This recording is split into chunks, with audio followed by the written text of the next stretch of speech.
800 Central Avenue here in Landover, Maryland. This is the pre-election week. This is the week where, especially in the state of Maryland, you can do early voting, uh, mail-in voting. Today in the District of Columbia began the early voting. And I just hope, trust, and pray that as people that are conscientious of the importance of voting, that everyone will exercise their right to take advantage of this sacrificial opportunity that has been made possible by so many that have come before us. Uh, Let me share with you, as I promised on yesterday, a continuation throughout this week, just talking about the history of this whole process and how it has always been an integral part of the formation of this great experiment that we call democracy in America. If I was to ask you about the Constitution of the United States, and if the question was, how many times, how many attempts, how many proposals have come up to amend the Constitution, what would your answer be?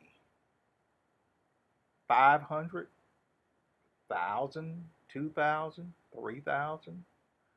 Well, the truth is, it's over 11,000. In fact, it's almost 12,000.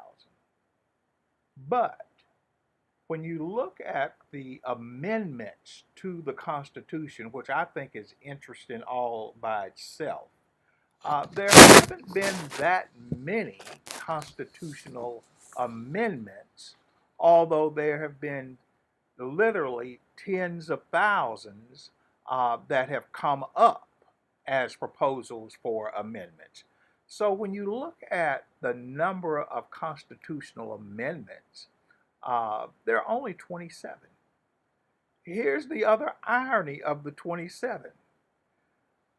The majority of those constitutional amendments really are connected to, guess what? Voting. There is something interesting about voting and the attempts over the history of this country to make sure that only a certain group or class of people participate in that process. Let me just kind of give you a little bit of a backdrop just of the constitutional amendments and how we got there. And then I'm going to give you sort of a run through time about some of the processes that this country has gone through up until this current time. The 13th Amendment, the 14th Amendment. Well, the 13th Amendment is the amendment that abolishes slavery. Uh, but that takes place in 1865. Has nothing to do with voting rights, okay? But the 14th Amendment, after the abolishment of slavery, isn't it amazing that you have to have an amendment to the Constitution that defines citizenship? And it explains in more detail the privileges, uh, due process, equal protection clauses with post Civil War measures. In other words, now that they are not slaves, now we've got to come up with these amendments to the Constitution about how those who were not slaves and those who were slaves are supposed to interact. Well, but that still doesn't address voting. So you got the 13th, the 14th Amendment that simply deals with the abolishment of slavery, and then it deals with honestly who are citizens and who aren't citizens? That's a funny question because prior to emancipation, the truth of the matter was minorities, African Americans, and others were not really considered citizens as such. And void of being seen as citizens, there couldn't have been any opportunities for voting. Now, the 15th Amendment shows up February of 1869. That's where we begin with the amendments to the Constitution that will directly prohibit the denial of the right of the vote based on race, color, or previous conditions of servitude. Well, that means of slavery. That's the 15th Amendment in 1869. Slavery is abolished in 1865. But that's an amendment that addresses voting. 1869. Well, there's the 19th Amendment in June of 1919. I'll fill in the gaps in terms of events, but I just want you to kind of hang on to the amendments, okay? In June of 1919, you have the 19th Amendment, but it prohibits the denial of, guess what? The right to vote based on one's sex. What this is moving toward is to say that men were the only ones that were allowed to vote. So between 1869 and 1919, where voting rights were allowed, you've got the largest number of African Americans in history who are going to hold public office in local jurisdictions and on a state level. And that's where you have the rise of a lot of those paramilitia KKK groups that are now designed to scare off black people from being business people, from pursuing academia, and from the political process. Because what we'll talk about maybe tomorrow, if we don't have time today, is initially the voting class in this country were the wealthy, aristocratic whites. Not even the poor could participate. So post slavery, between 1865 and 1919, that was one of the most lucrative times of development of African Americans in this country. So they could not argue they're poor. Well, they were business people. They could not argue they are illiterate. Well, they were becoming more illiterate because of academic opportunities.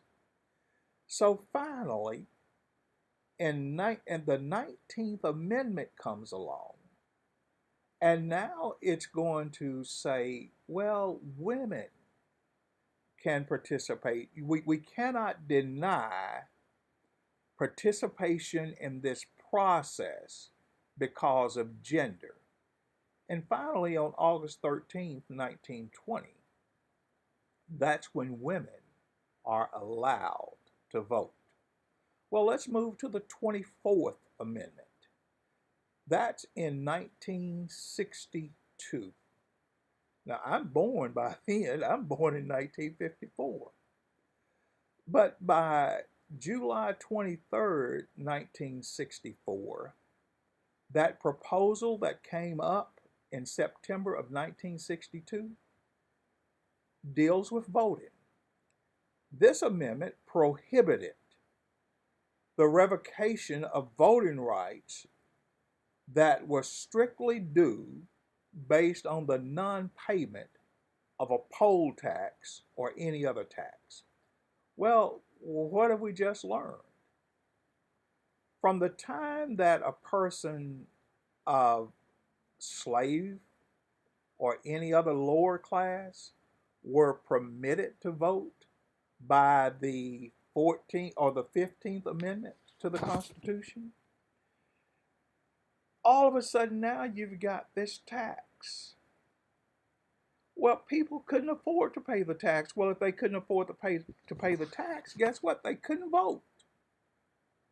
So people had to pay to play. They had to pay to vote. And guess who determined what they had to pay? The states. Well, was there a fixed? It depended on the day of the week, and it depended on the feeling of the person that was gathered. See, there was nothing that was in stone about this. So, what you have, the 19th Amendment, which says women can vote, but that women's suffrage didn't include black women, it was white women. I'm telling you, voting has always been a sacred cow in this country. It was never designed originally to be inclusive. So the 24th Amendment in 1964 is the amendment that said you cannot use this poll tax and you cannot deny people the right to vote by all of these other count the jelly beans, count the bubbles, just questions that were designed to rule people out of the process. And then it moves us to the 26th Amendment. It was proposed in 1971 and it was passed in July of 71. Proposed in March, passed in July. It prohibited the denial of the right of a U.S. citizen that was 18 years of age or older from voting because of their age. That's not until 1971. Now, on tomorrow, I'm going to go into much more details through this time process, but today I just want to introduce you to some concepts. On tomorrow, I've got some questions that I want you to answer, and you can do research right now. There were men that were going to war in World War I, World War II, the Korean War, black men. There were Native Americans. Remember the movie that came out several years ago about the code talkers? There have always been minorities that fought for this country. There were minorities that fought for this country even during the Civil War. And yet they were not afforded constitutionally the right to vote. I'm simply saying, as citizens of this country, Christians, God-fearing people, we've had people from the kingdom that have died serving this country, hoping that their service to this country would at least give them the status of respectability and the right to vote. When we talk about Bloody Sunday, and I'm going to tell you much more in detail about that on tomorrow, have you ever thought of what Bloody Sunday was all about? It was voting. It was the right to vote. The majority of the protests during the civil rights era centered around voting. I want to encourage you to take this serious. I want to encourage you to be very aware of what has been a perpetual fight by the elite status of this country to restrict voting. And it is getting worse. You say, well, what about the Voting Rights Act of 1965 by Lyndon Johnson? That was not a constitutional amendment. No, that was not a constitutional amendment. And that's why even today, people are still modifying and playing with and ignoring the rights of people. Because there have been some strange things that have happened since 1971 in attempts to turn back the hands of the clock, of the rights, of the privileges that so many in this country have died for. They prayed to God that we have the day of the vote. Do you not realize that voting can even impact your worship? People can make legislative decisions that can restrict your worship. What if you wanted to buy property in a certain area? Do you know that could be legislated?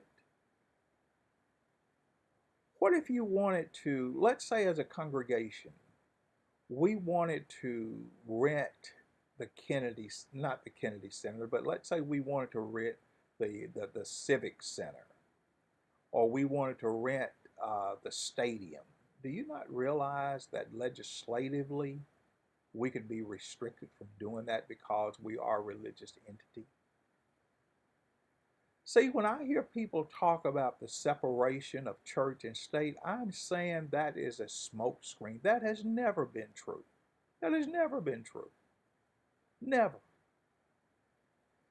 So when people tell you today that the reason why Christians should not vote is because we are members of the kingdom of God. Well, if you look back at the founding fathers of the Constitution of this country, they would all be found somewhere listed as some type God worshiper.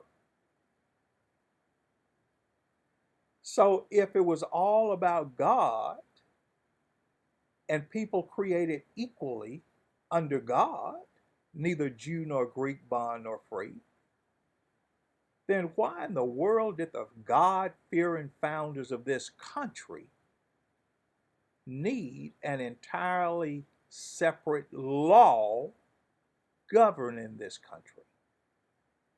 Why didn't they just allow the laws of God, the Bible, to be our Constitution? I want you to join me back in class tomorrow because I want to give you some specifics within the timelines of those constitutional amendments that makes voting a right that our ancestors have died for and that we should teach so that our future generations will be just as dedicated and just as convicted about voting so they can pass that on. Because I will assure you that others are doing that. I want to encourage you to pray for this country. I want you to pray that God will always be our King.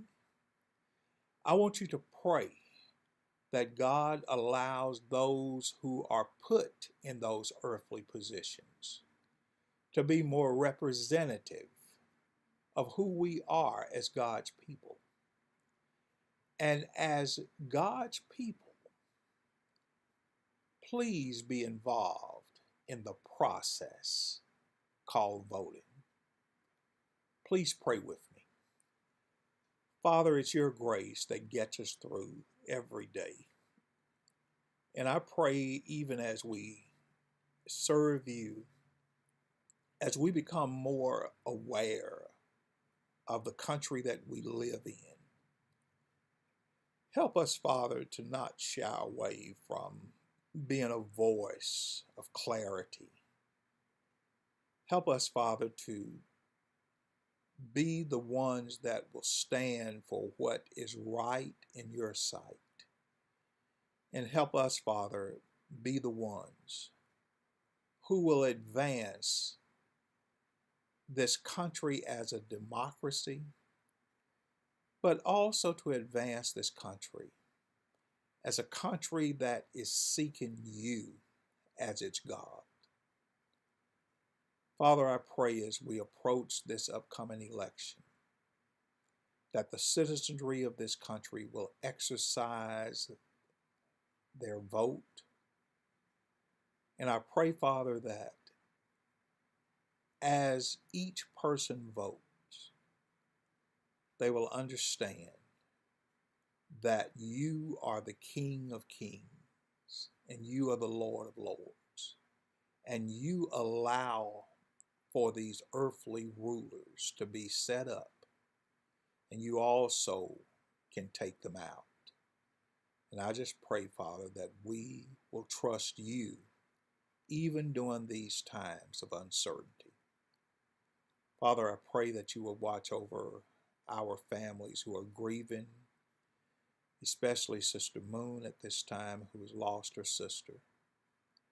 And I pray that you will continually grant our families who are dealing with illness the strength and the resource of medical attention they need to get better at this time. Keep us, use us to your glory and honor. Through Christ I pray. Amen. Thank you for being a part of our class today. And I hope, I trust, and I pray that your day will continue to be a day of nothing but blessings. Oh, don't forget the family prayer. And I know Jesus, yes, He will get you there. Oh, when we all get together, hold on. Hey, hey, don't forget to do your no, no, no. You know prayer will sail across the ocean. I know it will. Prayer will bring your wandering son back home. Sure enough it will. I know prayer will help you love your enemy. Sure enough it will. I know prayer will teach you right from wrong. Yeah, Lord have mercy this evening. Family prayer. I know my Jesus. I know the Lord will. Yes, He will.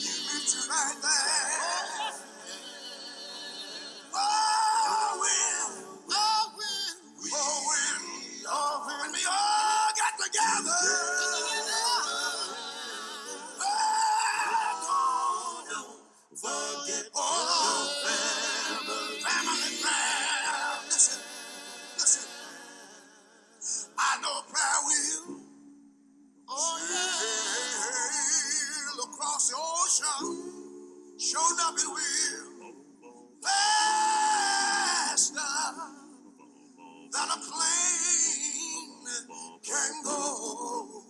Oh, yes, it will. I know the prayer will. Oh, yeah. Help you in time of trouble. Oh, yes, it will. I know prayer will. Prayer will. Give you strength. Yes, it will. Oh, don't you know? Yeah.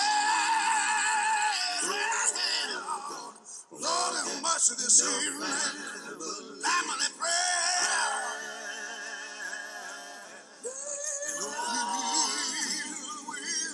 I know the Lord will meet you right there.